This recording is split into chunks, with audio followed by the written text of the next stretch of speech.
Hello dear student, आप सभी के चैनल में आपका स्वागत है। आज हम बात करने वाले हैं रीड एसएस में यूनिट 3 का टॉपिक है ये मध्यकालीन सामाजिक आर्थिक और सांस्कृतिक दशा। ये आज अपन टॉपिक करने वाले हैं। इसमें क्या पूछा जाता है, मध्यकालीन सामाजिक आर्थिक सांस्कृतिक दशा में विभिन्न कवियों और उनकी रचनाओं के नाम पूछ लेते हैं, सुमेलित करो क्वेश्चन में से। और इसके अंदर सामाजिक आर्थिक सांस्कृतिक दिशा में से मुगलकालीन स्थापत्य भी आएगा, इसमें मुगलकालीन चित्रकला, मुगलकालीन शिक्षा और मुगलकालीन संगीत ये भी आ जाएगा इसमें। तो पूरा टॉपिक अपन कंप्लीट करेंगे अच्छे से। इसमें ये प्रमुख रचनाएं आएगी, मुगलकालीन स्थापत्य आएगा इसमें, फिर इसके बाद मुगलकालीन संगीत भी पूछा जाएगा, चित्रकला भी आएगी और मुगलकालीन शिक्षा भी आएगी। तो सारा इसमें समाहित हो जाएगा। तो आइए स्टार्ट करते हैं। अगर आपको वीडियो पसंद आए तो इसे लाइक ज़रूर कीजिएगा और सब्सक्राइब नहीं किया है तो सब्सक्राइब जरूर कीजिएगा।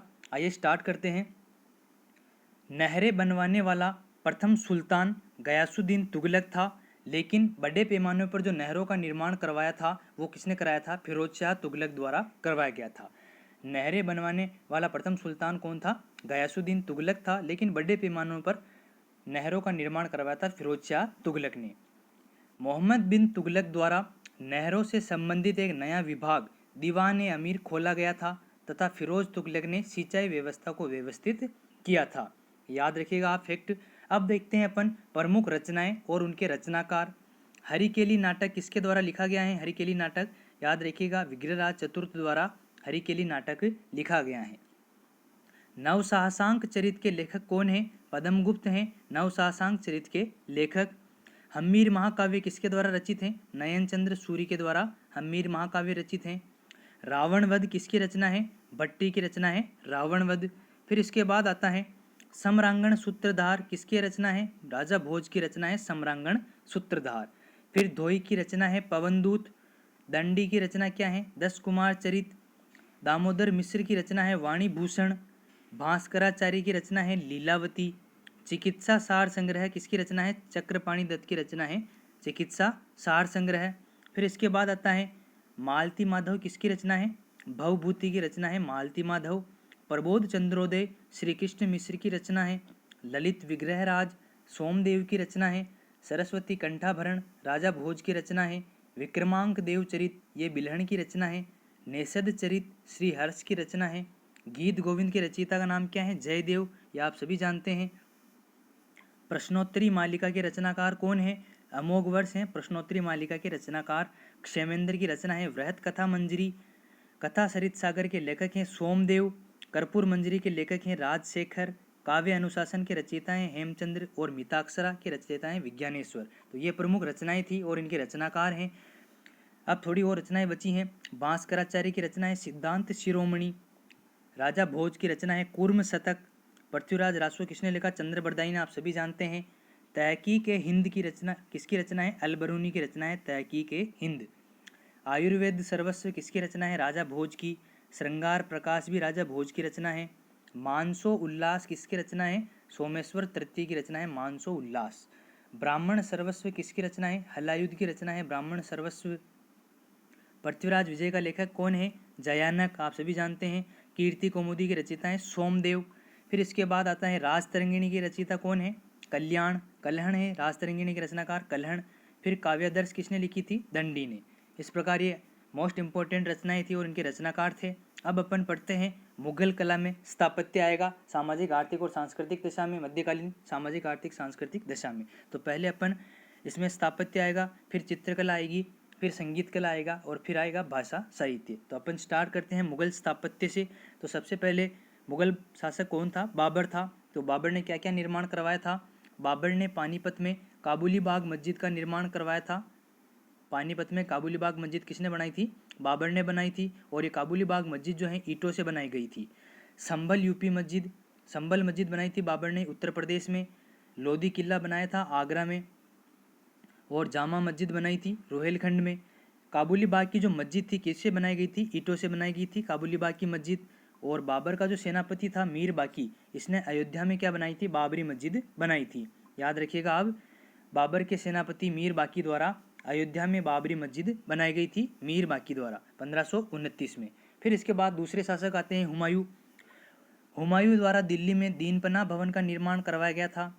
दिल्ली में दीनपना भवन का निर्माण किसने कराया था? हुमायूं ने करवाया था। और हुमायूं के बारे में कहा जाता था कि ये अपने साथ एक पुस्तकालय लेकर चलता था। दीनपना भवन जो था एक पुस्तकालय था। इंपॉर्टेंट फैक्ट है, याद रखिएगा कि मुगल काल में दीनपना भवन क्या था? तो एक पुस्तकालय था। और दीनपना भवन की सीढ़ियों से गिरकर ही हुमायूं की मृत्यु हो गई थी। हुमायूं ने फतेहाबाद हिसार में एक मस्जिद बनवाई थी। इसके बाद आता है शेरशाह सूरी। शेरशाह सूरी ने पाटलिपुत्र के अवशेषों पर पटना बसाया था। पटना किस पर बसा था? पाटलिपुत्र के अवशेषों पर ही पटना बसा था। सासाराम बिहार में शेरशाह सूरी द्वारा खुद का मकबरा बनवाया गया, जिसे कनिंघम ने ताजमहल से भी सुंदर बताया है। शेरशाह सूरी का मकबरा कहाँ है? सासाराम बिहार में, जिसे कनिंघम ने क्या कहा है? ताजमहल से भी सुंदर। शेरशाह सूरी ने दिल्ली में शेरगढ़ या शेरशाही किला बनवाया था, जिसमें लाल दरवाजा और खूनी दरवाजे बनवाए थे। शेरशाही किले में किला एक कुना नामक मस्जिद बनवाई गई थी शेरशाह सूरी द्वारा। फिर इसके बाद उत्तर पश्चिमी सीमा पर टोडरमल की देखरेख में शेरशाह सूरी ने रोहतासगढ़ का किला बनवाया था। बहुत अच्छा किला है ये रोहतासगढ़ का किला। तो उत्तर पश्चिमी सीमा पर टोडरमल की देखरेख में रोहतासगढ़ का किला किसने बनाया था? शेरशाह सूरी द्वारा बनवाया गया था। अब आते हैं अकबर की तरफ। मुगल काल को भारत का दूसरा क्लासिकल युग कहते हैं। मुगल काल को भारत का दूसरा क्लासिकल युग कहते हैं। और पहला क्लासिकल युग कौन है? गुप्त काल। हुमायूं का मकबरा बनाया था अकबर ने दिल्ली में 1565 में, जिसके वास्तुकार कौन थे? मीरक मिर्जा गयास। याद रखिएगा, हुमायूं के मकबरे के वास्तुकार थे मीरक मिर्जा गयास और निर्माता कौन थे? हाजी बेगम। विशेषता क्या है हुमायूं के मकबरे की? इसमें 4 बाग शैली का पहली बार उपयोग किया गया है। संगमरमर का गुंबद इसमें बना हुआ है। सैतीर शैली और मेहराब शैली का ये मिश्रण है हुमायूं का मकबरा। और इसे हुमायूं के मकबरे को ताजमहल का पूर्वगामी कहा जाता है। हुमायूं की पत्नी द्वारा हुमायूं के लिए बनवाया गया था, इसलिए ताजमहल का पूर्वगामी इसे कहते हैं। हिंदू शैली सैतीर शैली कही जाती है, जिसकी विशेषता कोष्टक और छज्जे होते हैं। जबकि मुस्लिम शैली मेहराब शैली कही जाती है, जिसकी विशेषता मीनार और गुंबद होते हैं। तो ये हुमायूं का मकबरा जो है हिंदू शैली और मुस्लिम शैली दोनों का मिश्रण है।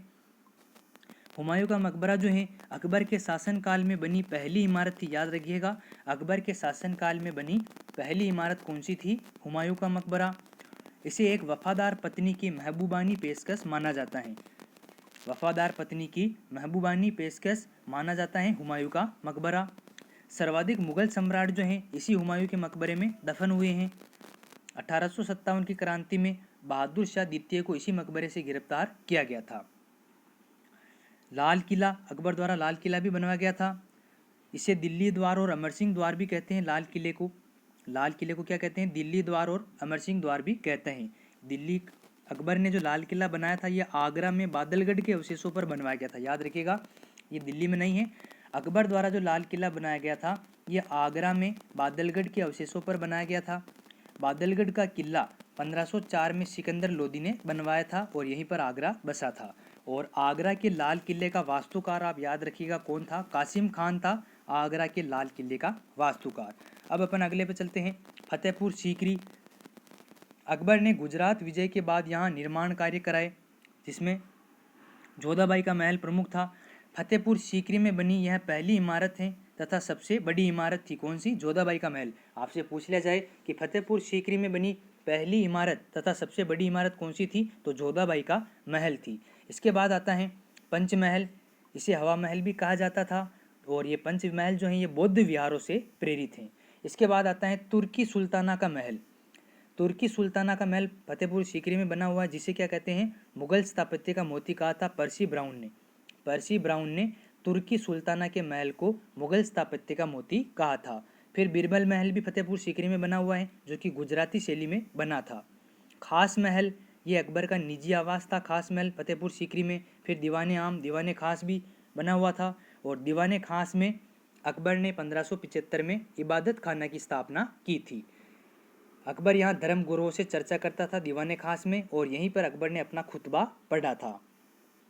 मरियम उज्जमानी का महल भी था फतेहपुर सीकरी में बना हुआ। यह अकबर का रंगीन महल या चित्रालय कहलाता था, मरियम उज्जमानी का महल। शेख सलीम चिश्ती की दरगाह भी फतेहपुर सीकरी में बनी हुई है। और शेख सलीम चिश्ती की दरगाह का दरवाज़ा ही क्या कहलाता है? बुलंद दरवाज़ा कहलाता है। और शेख सलीम चिश्ती की दरगाह का दरवाज़ा बुलंद दरवाज़ा कहलाता है, जिसका निर्माण किसने कराया था? और इस बुलंद दरवाजे का निर्माण गुजरात विजय की स्मृति के तौर पर करवाया गया था।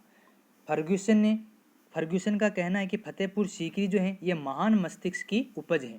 फर्ग्यूसन का कहना था कि फतेहपुर सीकरी जो है एक महान मस्तिष्क की उपज है। अकबर द्वारा अटक, पंजाब, इलाहाबाद और लाहौर में किले बनवाए गए। अजमेर में अकबर ने मैगजीन या शस्त्रागार का किला बनाया, जिसे मैगजीन दुर्ग भी कहा जाता है। फिर इसके बाद आते हैं जहांगीर पर। जहांगीर ने अकबर का मकबरा बनाया था। सिकंदराबाद, आगरा में अकबर के मकबरे का अधूरा निर्माण किसने पूरा कराया था? जहांगीर ने पूरा करवाया था। लेकिन मकबरे का निर्माण कार्य किसने प्रारंभ करवाया था? अकबर ने अपने जीवन काल में ही अकबर के मकबरे का निर्माण कार्य प्रारंभ कर दिया था, लेकिन इसकी मृत्यु के बाद सिकंदराबाद, आगरा में अकबर के मकबरे का अधूरा निर्माण जहांगीर ने पूरा करवाया था। अकबर का जो मकबरा है ये गुंबद विहीन है, इसके गुंबद नहीं है, और मकबरे के चारों ओर अरबी भाषा में 99 बार अल्लाह लिखा हुआ है। फिर इसके बाद आता है एतमादुल्ला का मकबरा। पित्राद्युरा, ये कियास बेग का मकबरा है, पित्राद्युरा शैली में बना हुआ। आगरा में एतमादुल्ला का मकबरा बनाया था, जो कि इसके एतमादुल्ला कौन थे? कियास बेग इनके ससुर थे, इनका नाम ही एतमादुल्ला था। तो याद रखिएगा, एतमादुल्ला का मकबरा जो है ये आगरा में बनवाया गया था, और इसमें पित्राद्युरा शैली का प्रयोग हुआ है, जो कि कालांतर में व्यापक प्रयोग इसका ताजमहल में हुआ था। ये क्वेश्चन आया हुआ है कि पित्राद्युरा शैली का प्रयोग पहली बार किसमें हुआ था? एतमादुल्ले के मकबरे में। फूलों वाली आकृतियों में कीमती रत्नों की जड़ावत क्या कहलाती है? पित्राद्युरा कहलाती हैं, और इसका सबसे पहले प्रयोग किसमें हुआ है? एतमादुल्ले के मकबरे में। और यह एतमादुल्ला का मकबरा जो है ये पूर्ण संगमरमर से बनी मुगल काल की पहली इमारत है। याद रखिएगा, पूरी तरह से संगमरमर से बनी मुगल काल की पहली इमारत कौन सी है? एतमादुल्ला का मकबरा। फिर इसके बाद लाहौर में जहांगीर ने अनारकली का मकबरा बनाया और इस पर लेख लिखवाया। आगरा में अब्दुल रहीम खान खाना का मकबरा बनवाया। लाहौर में मस्जिद बनवाई। कश्मीर में शालीमार बाग और निशांत बाग लगवाए। अजमेर में आना सागर झील के किनारे बारादरी बनवाई। और शाहदरा लाहौर में नूरजहां ने जहांगीर का मकबरा बनाया था। याद रखिएगा, जहांगीर का मकबरा कहाँ है? शाहदरा लाहौर में। किसके द्वारा बनाया गया था? नूरजहां के द्वारा बनाया गया था। जहांगीर ने आगरा के लाल किले में शाह बुर्ज या मुसम्मन बुर्ज का निर्माण कराया था, और इसके कुछ भागों को संगमरमर का भी बनवाया था। अब इसके बाद आते हैं शाहजहां के साथ। शाहजहां का समय मुगल स्थापत्य का स्वर्ण युग कहलाता है। मुगल स्थापत्य का स्वर्ण युग कहलाता है शाहजहां का काल। इन्होंने बनाया था सबसे पहले ताजमहल, और ताजमहल के बारे में रविंद्रनाथ टैगोर का कहना है कि ताजमहल काल के चेहरे पर थमा हुआ आंसू है। ये कहना है रविंद्रनाथ टैगोर का कि ताजमहल जो है ये काल के चेहरे पर थमा हुआ आंसू है।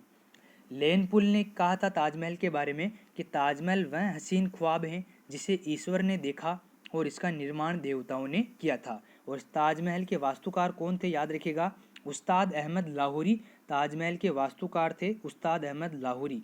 और इसके प्रधानमंत्री कौन थे? प्रधान मिस्त्री कौन थे ताजमहल के? ईसा खां, और जिसे शाहजहां ने नादिर उल असरार कहा था ईसा खां को। अंग्रेजों के अनुसार ताजमहल के वास्तुकार थे अरेबियो वेरेजियो। फिर इसके बाद दिल्ली का लाल किला बनाया था शाहजहां ने। याद रखना, आगरा का लाल किला बनाया था अकबर ने, और दिल्ली का लाल किला बनाया था शाहजहां ने।